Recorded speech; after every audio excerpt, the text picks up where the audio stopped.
So namaste, welcome to Satsang. As I was just saying earlier, my throat's a little bit tickly, a little bit hoarse. We'll see how long it holds out for. And as always, Satsang is for the experiential realization. So not just the mental knowing, but the experiential realization of what we actually are. And in that, it will, I'm always looking, the reason for these satsangs and all of this that's coming out of this body-mind is to try to shortcut this process. So I want to talk a little bit about that. I see we have a hand up. I do want to just say a few things first, and then I want to get to a question that's been sent in, that's been waiting a while over email, and then I'll come to you, David, no worries. Part of looking for the shortcut in this is the most important thing for me. How do we get around these beliefs that awakening takes a long time, that it's hard, that it's rare, and all the things that humans have believed that have held them back from their peace, love, and joy.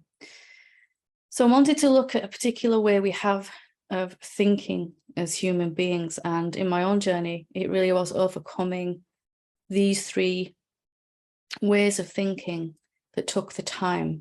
So if you can examine those briefly, and hopefully this will, if you take this in, it'll shortcut that pathway to awakening.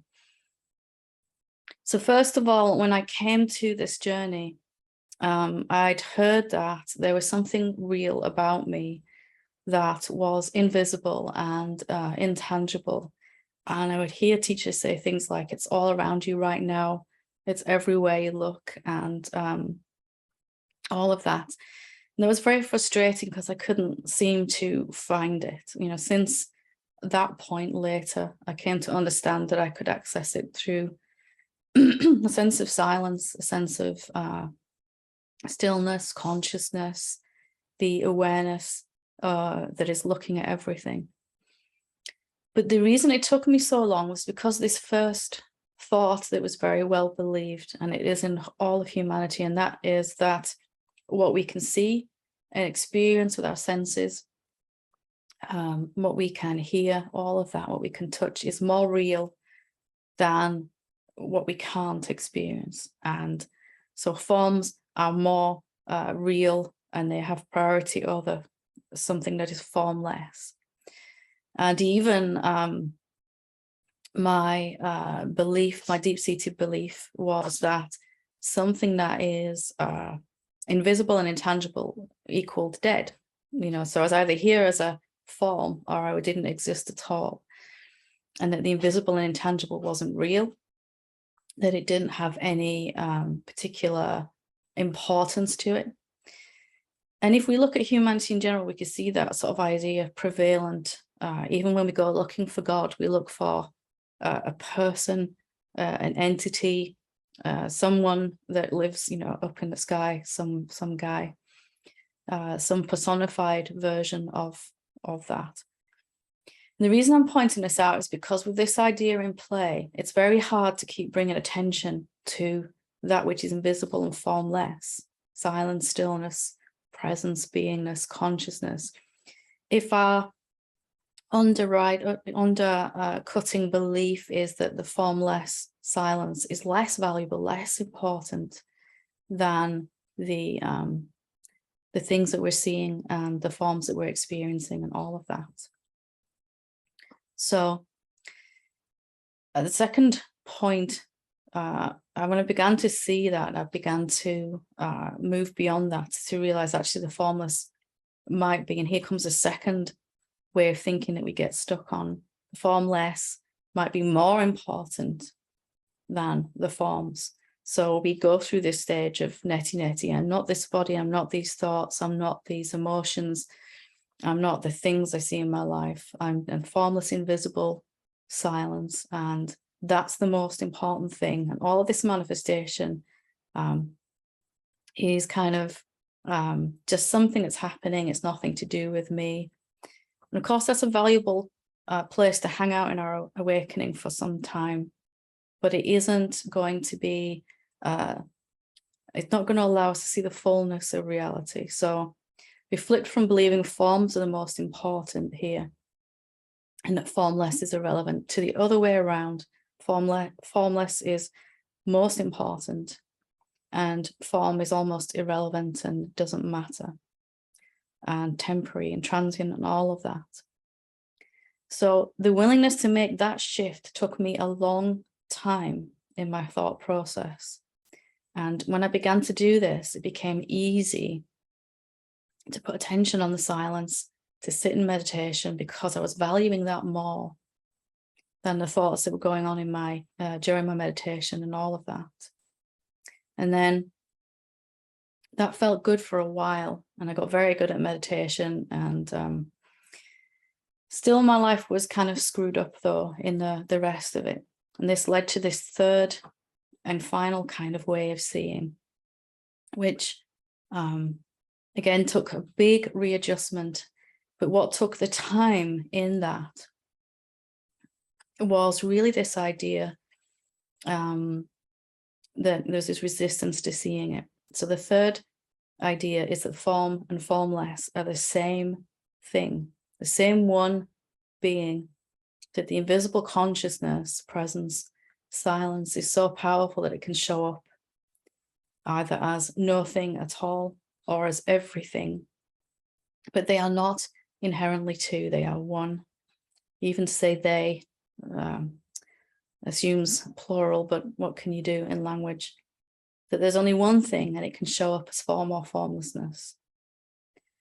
And at each stage along this way, it took me a while to work up the willingness to shift how I think about reality. I thought I knew what reality was. It's this physical world I could see. And then I was sure it was only this invisible world that I couldn't see.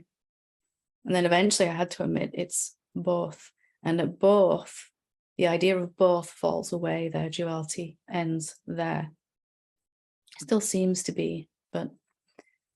And the reason I'm saying this is so that if you are finding that you're stuck at any point of suffering, it could be because you put more willingness into, do I need to change the way I'm thinking about myself, about reality here? And what happens when I do that? Does it have to be a long drawn out process where I suffer and then finally come to some recognition that my thoughts need to change? Or can I preemptively look at where my thinking is static and look at how I can come to change that? So this was a major shortcut to awakening for me, major, when I got this.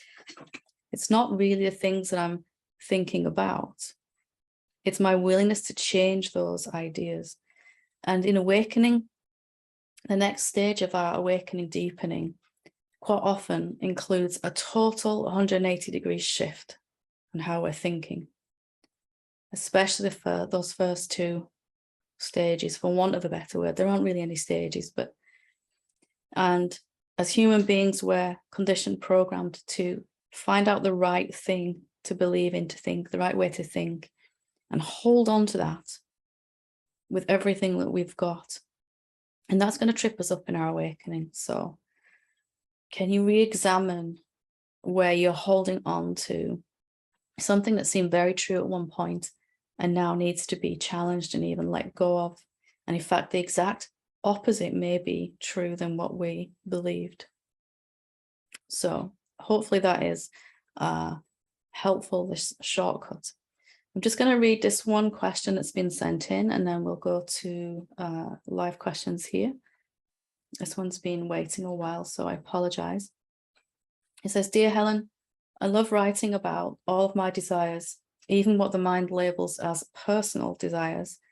It is really creative and a fun process.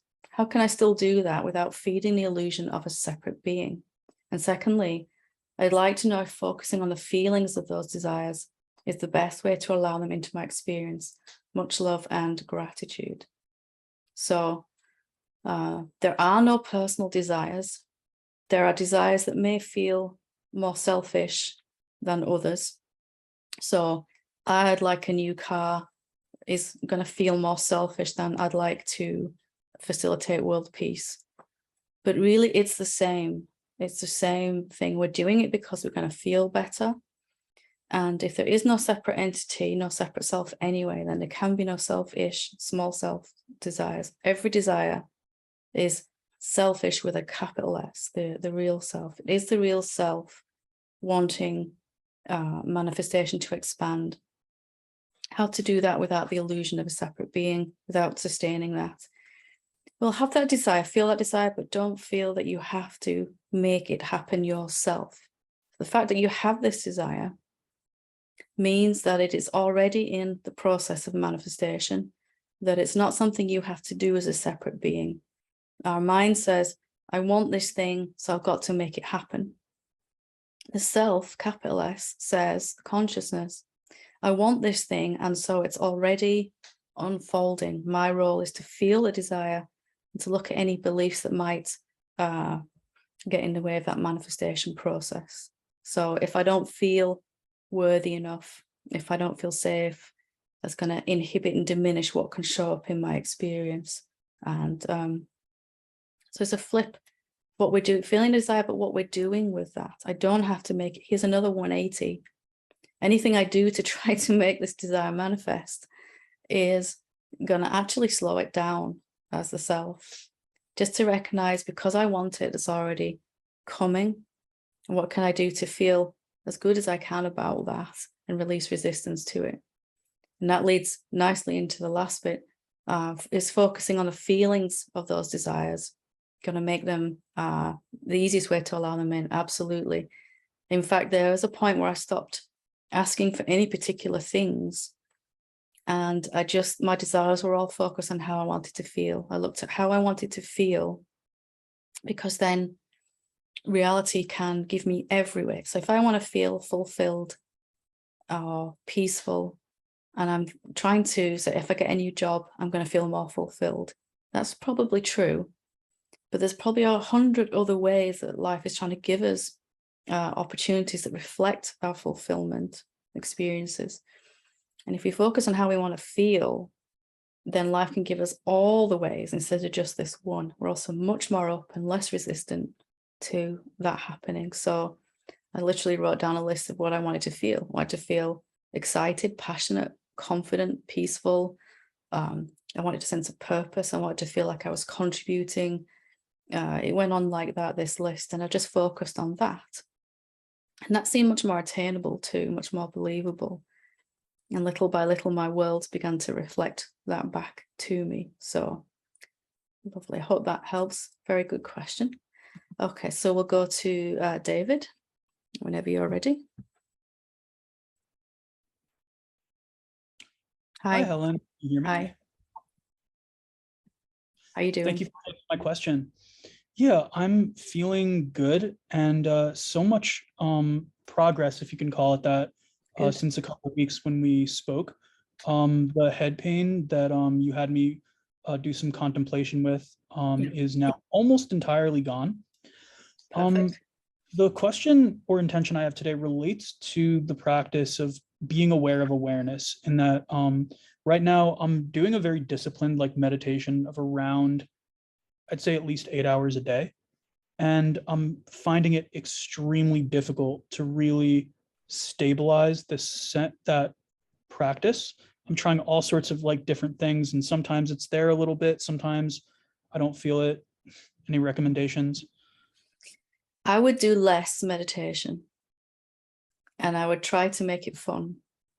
There's a point in my awakening, I was doing 6 or 7 hours a day, and I was very disciplined, and I was working really hard at it, and it was miserable. I felt like I was getting somewhere, but it didn't carry out into my life after I got up from my meditation seat. It went literally out the window. So if our meditation is something that we can only sustain when we're seated in a formal meditation, of course there's a time and a place for that. Is it going to be a benefit to our life? Or can you begin to bring that out into your day? So less formal meditation and more informal. So when I'm driving, can I be aware that awareness is watching my hands on the steering wheel? Or when I'm talking to someone, can I hear the silence in between mine and their words? So can I take my meditation into the rest of my day? And you'll find that much more fun, and it becomes much more effortless. There won't be this sense of having to make it work. Can you feel that kind of tension around, am I doing this right, and all of that? Right. So to address the first thing, I do kind of a combination of those typically. Yeah. And in terms of like when I'm out and, formal meditation when I'm still. In terms of, the tension of trying to get it right, I'm wondering if maybe I have some sort of confusion about like the instructions of what I'm doing. So Yeah. what it kind of there's a lot of strain involved in this practice. Mhm. And what I'm so for example, I might be like looking for or searching for awareness. And so then I might like use a question like, who is it that's searching or looking for it? And I'll kind of feel Mhm. it, or sometimes it can feel like, I don't know if you know Headless Way, but the imaginary face, right? And so I'm putting attention kind of behind, and there's a lot of strain. Sometimes I can kind of feel something, sometimes I'm not. I'm wondering if that's what is supposed to be done and it just takes an amount of practice, and over a period of weeks it'll start to feel it more, or if I'm wondering if maybe I'm approaching it entirely the wrong way and there's some sort of like simple noting or acknowledgement that awareness is here, Well, that you like I don't. Yeah. start off by saying we all, I certainly did start off by sort of attacking this, like, let me roll my sleeves up and get on with this and work hard and effort at it. And that has a place. It helps to burn out the seeking energy, doesn't it? That's trying to get somewhere. Mm. But for me, the simplest meditation and the most fun was, we have a helicopter coming overhead one of those days, is just to simply recognize that right now, as we're talking, you're aware of these words. And when you go to reply, there's also awareness of a reply.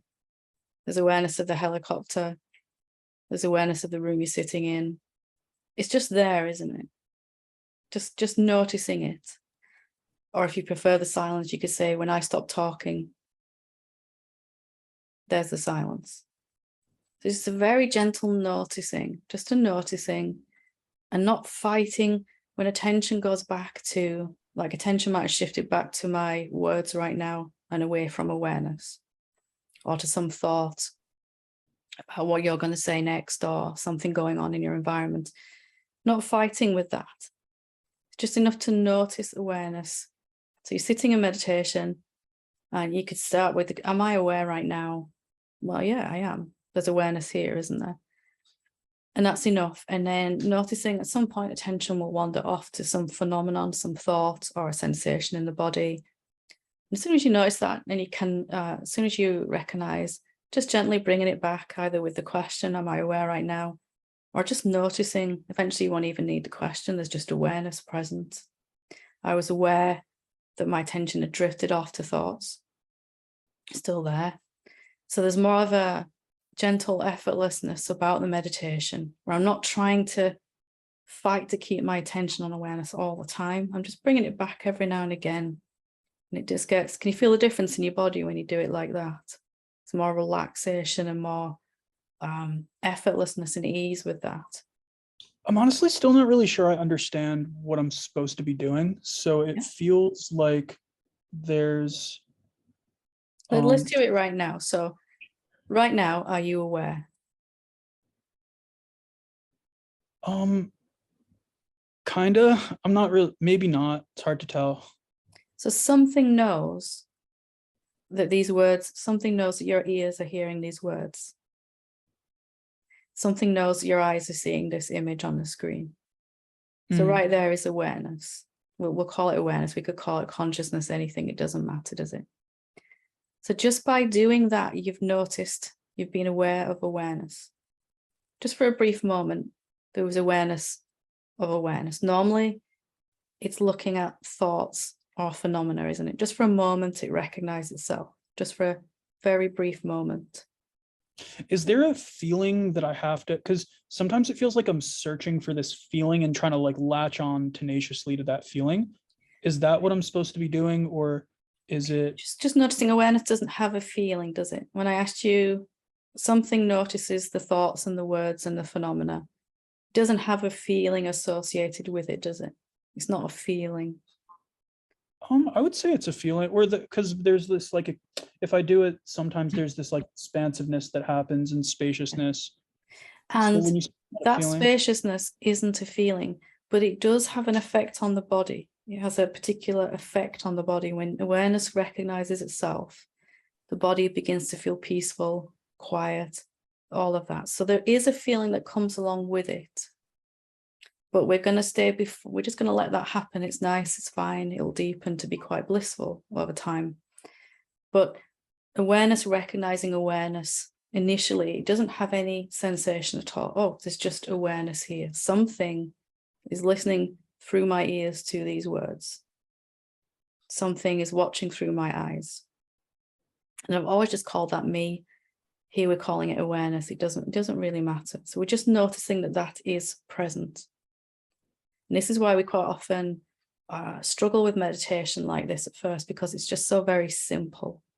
There's nothing to do. There's just a noticing. And then later, another noticing. And then later, another noticing. And there's no trying in that, is there? right?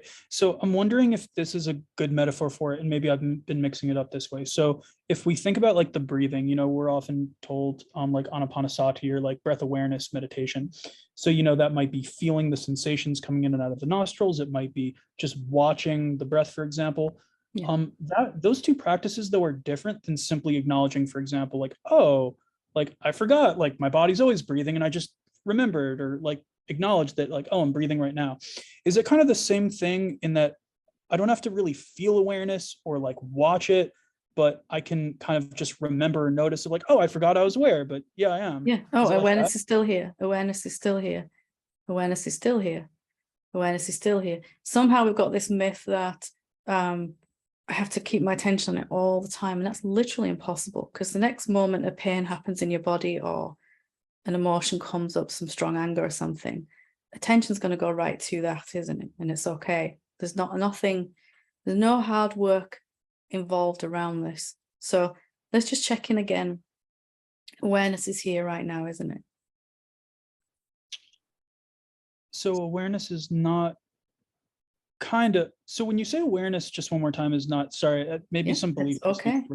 It's Thank you. When you say awareness is not a feeling, do you mean it's not an emotion? Because to me, it feels like awareness is a feeling when it's self-recognizing, no? When it recognizes itself, there's an expansion and an openness in the body. A change of state happens in the body as a result of awareness recognizing itself. And that feels quite nice. Awareness itself doesn't have any quality. If we try to find what it is that's listening through your ears to these words, there isn't any tangible thing.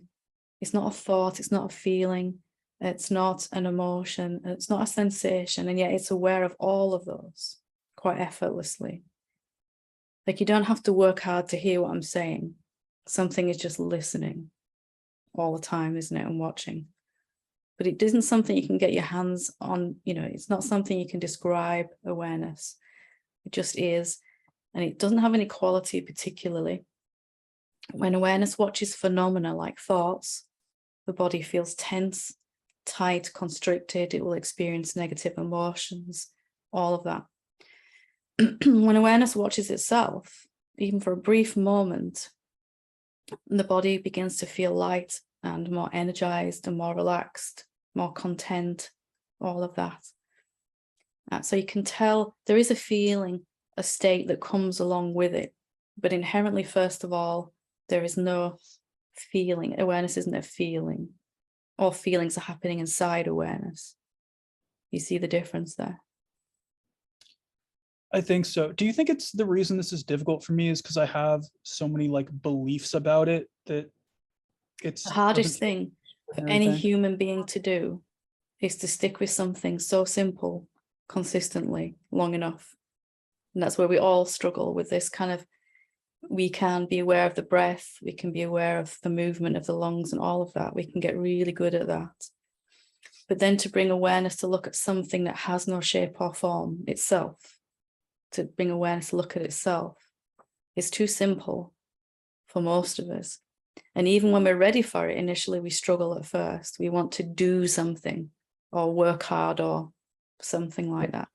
When you say that awareness is watching awareness, I'm a little bit confused about that. So like imagine there's, and this might be a terrible metaphor, but if there's a flashlight, like I've noticed that like you can't really shine that flashlight at its own point of origin. Yeah. So, and it's kind of like looking, it's like looking for the looker. When you say that, do you mean, because acknowledging awareness would be like the mind recognizing or acknowledging or noting that awareness is present. Is Yeah. that what you mean? Or is it more that awareness somehow can look at itself? It can look at itself to recognize it's not a thing, that it's not anything with any quality. We can say that now, can't we? Awareness isn't a thing, isn't a feeling or a thought. And if we slow it right down, if I ask you again right now, is awareness present for you? Are you aware? So something goes through a process of looking and checking first, and then mind speaks and the mouth says, yes, it's here. Before the mouth speaks and the mind moves, there's a looking and a checking and a recognition directly. Yes, awareness is present. It's later verbalized then, isn't it? Just go, let's do that again. Are you aware right now? There's a checking and a noticing and a recognition. All of that is a very direct thing, isn't it? Before you say yes or no or whatever, there's a recognition, a looking.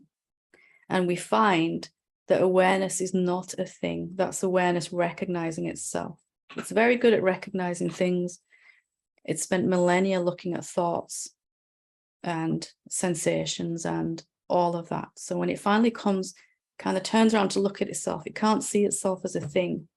It sees itself as the no thingness. It can't be described. You get a sense of it, yeah? Yeah, slightly. If I feel like it, what happens when I feel like it's not here though? Because right now, as you're asking me, it does feel slightly like it's here. Can it ever be absent? Even as your mouth says, I can't find awareness. Something is listening to that statement, isn't it? Or like there's the sensory perception happening itself, or there's like maybe it's embedded in thought. Can you ever have any sense perception without awareness there to see it? Or can you ever have a thought without awareness present to recognize that thought coming and going? Okay, so you're saying that even if there's a belief or a feeling, okay, so when you say awareness is not a feeling, I think I understand what you mean. Okay, so so I can use the mind to point at awareness by asking, is awareness here right now, or am I aware right now? Mind can posit the question. Awareness has to answer it though inside, doesn't it? And then mind will verbalize that answer. So what's happening when we think that awareness is not present is that awareness has stopped looking at itself and has turned around to look at phenomena again. And it says then, I can't find awareness because it's looking outward, not the best word, but looking outward at phenomena, some thought or sensation. So I might be noticing awareness is present, and then some strong fear comes up in the body. All attention goes to that fear. So the awareness says through a human body, I can't find the awareness anymore. But that's because it's zoomed into this emotion that's happening. But we couldn't notice the emotion was there without the awareness to recognize it. It's just attention has shifted, awareness has shifted to its own recognition of itself, and then back to a phenomena. That's really what's happening when we don't feel we can recognize awareness. Or maybe a simpler analogy, if I ask you to listen to the silence right now, when there's no sound present, when I'm not speaking, it's easier. There's silence. When there's sound present, when words are coming out, it might seem temporarily that the silence has gone. But it's that same silence that's listening to those words as was listening to itself. So it's normal and natural at first to feel that you've lost sense of awareness, that it can be absent. But as you just gently challenge that, it will begin to reveal that it's always here. When you talk about like contemplative inquiry, right, and limited hidden beliefs, I'm wondering if you think I could kind of fake it till I make it. Like if the mind starts saying, okay, awareness is not here, I can't feel it. If I just affirm like, no, awareness is here, like I can feel, like, do you think that could be a good direction to? Yeah, well, also you could, whatever mind says to you that's a doubt, what I began to do is to ask, well, mine said you've lost the silence now, you can't hear it. So I go, okay. Initially, I pushed that away and didn't want to hear that and seemed to lose the silence. And then eventually I said, well, let's see, actually, is it gone? I'm just open to see, like we did in contemplation before, is it really gone? So I took that doubt and used it as a question. And from that, there was a reconnection, for want of a better word, with the awareness, with the silence. It just, if I'm busy pushing away this doubt, it's going to be hard for me to recognize the awareness again. If I go, okay, well, thanks for your opinion, mind. Let me see, actually, I'm not just going to take your word for it that it's gone.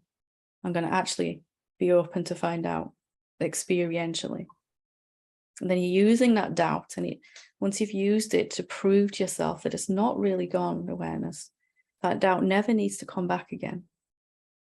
If we push it away again, it's going to have to come back at some point. In fact, it could even be seen as, here's my mind now working with me. Okay, I think I can lose the awareness. I think it's gone. Well, let's question that. Let's look together. So it's not necessarily a bad thing, is it? It's what we're going to do with it that determines whether it's a bad thing or not. Just one more. So like you said, awareness is not a feeling. Is there any like trick or like, what is it when you say, am I aware? What is it that I'm really searching for? What feeling, or is there a way to bring attention to something to like create that spaciousness? There's a, excuse me, there's a whole list of names for the real self that might help. So sometimes for me it was awareness. Sometimes I'd use the word knower. There's a knower present. Something knows that I'm speaking right now, and in between it knows I'm not speaking. I've used the word silence already. We've used the word consciousness in our conversation. On the YouTube channel, there's a playlist where I've read my own books live on a Satsang, and the Dissolve an Ego book has a list of 14 different ways, like consciousness, presence, beingness, and just a way to kind of use that to tune in. You might find it easier to recognize the knower right now. Something knows that our bodies are speaking. Same, they're all words for the same thing: consciousness, presence, awareness, silence, stillness, self, capital S, noumenon. It's just whichever one helps you access it in that moment. For me, I found awareness very tricky at first. Silence was my way in, and then I could recognize silence is also aware and listening deeply. It's find the right one for you. And then when you've got that, find another one that lets you in, another one and another one, so that any word that any teacher says, you can still find your way back to that experience. The really confusing thing for me was so for the last, let's say 4 or 5 days, I spent like at least 5 or 6 hours just like sinking in or resting in that silent stillness. And I could feel like the whole buzzing of the body. And then surprisingly, like 4 or 5 days later, I'm actually experiencing more mild peace. It's like almost gone compared to what it was before, which is really surprising, I think. Only because some thought is now coming up to be challenged that is getting in the way of that peace being permanent. And it's probably this idea that you can lose sight of the awareness, lose the sense of awareness, that it might not always be here. Of course, for us to have stable, effortless, permanent peace, that idea is going to have to be seen through and, released, isn't it?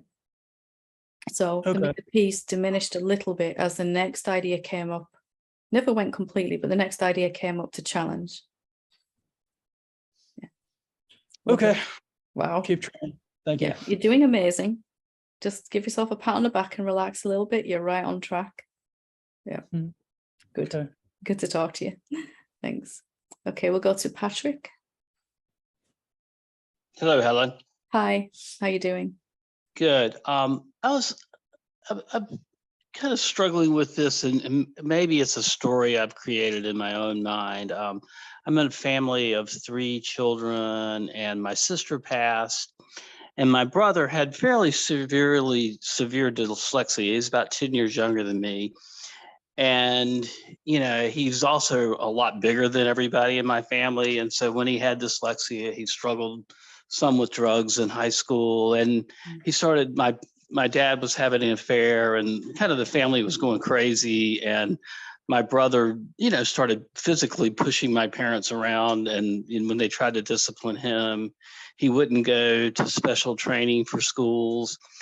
And then, he chose to go into the car business, and he tried to be a mechanic, and he couldn't get through the classes, probably because of his dyslexia and his frustration around that. And then he couldn't hold a job. So my parents bought him a really nice house, and it wasn't super expensive then, but the neighborhood he's in is, it's quite worth a lot of money. And he does nothing. He won't work. And my parents, he started threatening to kill himself all the time. And so my parents just started paying all his bills. And, now they've accumulated a lot. And they could help me. I'm on disability, but they keep giving him all the money, and they don't ever help me. And they resent me, even though I worked through my disability, and he won't go to a doctor. Is this all a story I've created to block myself, or is it karmic? And my sister was making a lot of money when she passed, and she told me she wanted to leave money to my parents to help me take care of them when they were older.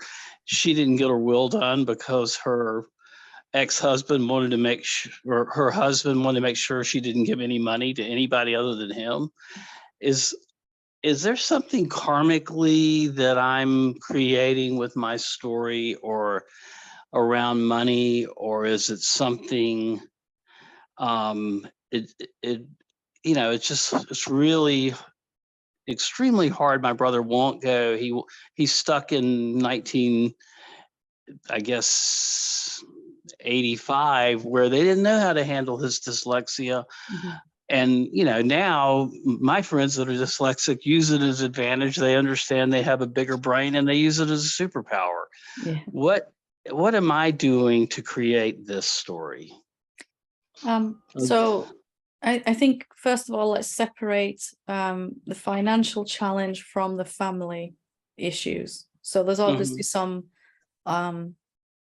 emotional stuff there for you around the way that your parents have been with you, as opposed to your brother, which can be looked at. But for the sake of financial, moving from the financial perspective here, can you see that in the way that you're talking about money, there's a belief that there's only so much of it, that it is a finite resource? And of course, this is how we all see money initially, that if somebody gives this money to this other person, then there's less for me. And that is the way that our mind is trained to think about it. So there's a finite amount of it, and if somebody else has it, that means less for me. So that very idea, whilst being hugely popular in human society, is not actually true. And it diminishes how we feel, and it diminishes our ability to allow it to flow into us. Because right now it's trying to come from lots of sources, not just from your parents. But this idea that we have, which makes sense as a separate being, if we think we're a separate being, then giving money to somebody else means there's less for me, not enough for me. As the infinite self, money is also you. It's another way you're showing up as this body, you're showing up as this body, you're showing up as all of this, you're showing up as money, as clouds, as mountains, as animals, everything. And money is just another way that you can appear. And so it cannot be limited and finite. If it's arising directly out of the infinite being, the infinite source of everything, it has to be unlimited. And the natural state is abundance. So there's more than enough. My definition of abundance isn't necessarily stacks of cash in the bank. It is never running out of what I need. So here we're talking about money. So I would start with that if I were you. The story, it is a story, but it might not be the one that you thought it was that's getting in the way. The story is that I'm a limited being. And with that idea of limited finiteness about my beingness, being as someone, along with that comes not enough resources, lack and limitation. And really that's what suffering is.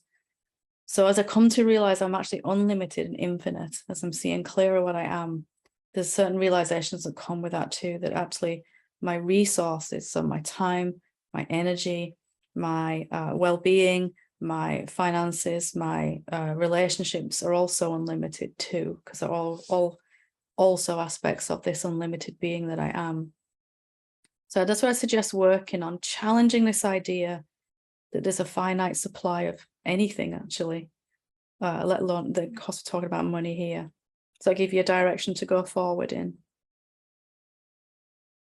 I think so. And, I think it's, yeah, I think there's a fixation in there on mine. And there's a very strong idea I'm hearing from you that the money has to come through your parents and your work. Yeah, and of course we all think that way, but challenging that idea and even asking, where does it want to come to me from? I'm open to all the ways it wants to come. Even that will feel better in your body straight away, because then if they're not giving it to you as you'd like, it's not going to threaten your survival, because if you're open to all the ways it wants to come, you won't need it to come from them. Whatever we need, whenever we feel we need something, it's very hard for it to come to us, because we're really stating energetically, it's not here right now. I don't have it. so for my relationship, just love them as I want to, and with the boundary of taking, care of myself through infinite supply and infinite energy, and give them the love I want to give them, and don't get stuck in that story of lack. Yes, but with the caveat, if you get stuck in a story of lack, because you will a few more times, we all do. You think? Yeah. You think we're going to cure it now? You might cure it right now. From my own experience, I went back into lack a few times in my head, and then I know. I know that love then was to apply to myself. Like, can I just let this go? I realize there's infinite supply, and I'm going to work more on remembering that. What can I do to remind myself of that? And I'm open to all the ways it wants to come. So. Okay, that helps. Thank you so much. I appreciate Thanks. all the time. No worries. Okay, so we'll take Lofter, and then we'll leave it there for today. So, sorry, did I say that right? Lofter, is that right? Yeah, thanks. Hello, can you hear me? I can, yes. Great. Wow, I'm nervous. You look nice and cozy there. You're relaxing. Yeah, I'm lying here in my van. Well, that's beautiful. Nice and relaxed for Satsang. I watched so many of your videos for a few weeks now, and yeah, I'm kind of nervous just lying here and speaking to you. Oh. I just wanted to thank you for everything you have done for Thank me you. and everybody else. And I just want to say it's phenomenal that we can have this interaction the way we are doing it. Yeah. I mean, a few years ago, I thought I needed to go to India and sit alone in a cave for 20 years to find some kind of peace. And you and me both, right? I tried that. Well, sitting alone in my bedroom, I didn't quite manage India, but yeah. And then slowly this this thought subsided, and I thought, okay, I'm just gonna, maybe I'll find some person I can connect with at some point. And then yeah, I found you, and it's been fantastic. And just the fact that this is possible in this day with this technology is mind blowing. It's amazing, And- isn't it? We would have had to go give up everything we own and go live with the teacher for however Yeah. many years to get this awakening thing. Now we can just get on YouTube or Zoom like this, and here we are. It's pretty amazing. Yeah. Wow. Well, you encourage us to ask questions, yeah. Yeah. And I've been trying to find some questions for a few weeks, and they come and then they subside before I manage to ask them. So I don't really have a question. Maybe it was just about speaking up and saying hi, and maybe that's all that that's needed here, just to say hi and connect. Yeah. And I maybe I have a tiny favor to ask.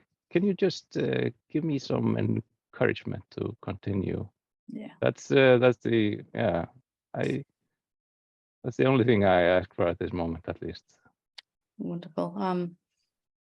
Awakening is, we're doing it. We're in a Zoom session with all these other beings, seemingly other beings, but I guarantee pretty much everyone joining this feels alone and that they're failing, and that they're never going to get there. And I remember feeling that way myself, doubting even my own awakening, let alone my ability to do this. But the thing to remember that really helped is that you are already the self. You're already the self. You don't have to make anything happen. All that's happening is that your body and mind are beginning to realize this more and more. And then as that happens, more of your natural state is beginning to flow through the body and mind. So you don't have to do anything, because if you had to make this awakening happen, you could get it wrong, couldn't you? So we're just relaxing in Satsang. We're coming to an understanding. I am already that. And that just becomes clearer and clearer, that being the infinite self. And then as that gets clearer, my body and mind begin to reflect that more and begin to feel nicer, more peaceful, more quiet, more joy, all of that. So you can't get this wrong. You really can't screw it up. The worst that you can do is resist it, which we all do. But, that lessens as well, doesn't it, over time? Yeah. The very fact that you want awakening means it's already happening. It's not something you have to make happen. That's a very powerful thing to remember. It's just sometimes it's just so hard to just lie here in my bed and do absolutely nothing. I know that's the way to go, but there's so much tension that in my body, and this thing here, it doesn't really want to just lie here and do nothing. See what it wants to do. What does the self want to do today? Yesterday, it might be laying there doing nothing deep in meditation. Today, you might want to go for a run or a walk or go see an old friend. And that really is awakening. What does this body want to do today? And it might be completely different than what our mind says awakening looks like. Especially as you're recognizing deeper what you really are, the body's going to have more energy, more vitality, and it might want to do more things. Yes. Sometimes I have so much energy, I don't know where to put it, and my mind goes crazy with ideas and stuff, and so yeah, it's maybe just get up at 2 o'clock in the morning and have a little dance around your van. Just put some music on, have a dance or something. Yeah, enjoy yourself. If I'll you dance can. to one of your videos. There you go. That's perfect. Yeah. Great. You'll feel like a loony, in your head, but you'll be having so much fun you won't care. Yeah. Right. Wonderful. Thank you again. Thank you. Good to meet you, to talk to you. Okay. One more thing, sorry. Yeah. A few weeks ago, I sent in a question about something, and I said I was the guy from Iceland, and you said Oh wow, yeah. you would like to come to Iceland. So I'm just gonna throw it out there. If you want to come, you could come tomorrow, and we could whenever you're ready to come to Iceland, I will be waiting for you.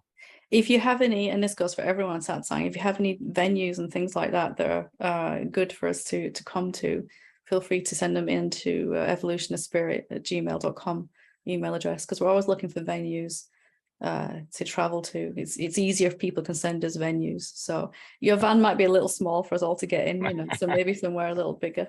Yeah, brilliant. Oh, nice to put a face to the words. Yeah, wonderful. Thanks. Okay, so that's a really good place to leave it for today. Thank you for your participation and your questions. Always so intelligent as always. And yeah, thank you. Namaste. Yeah, namaste. Thank you. Thank you, DJ Savvy. Namaste.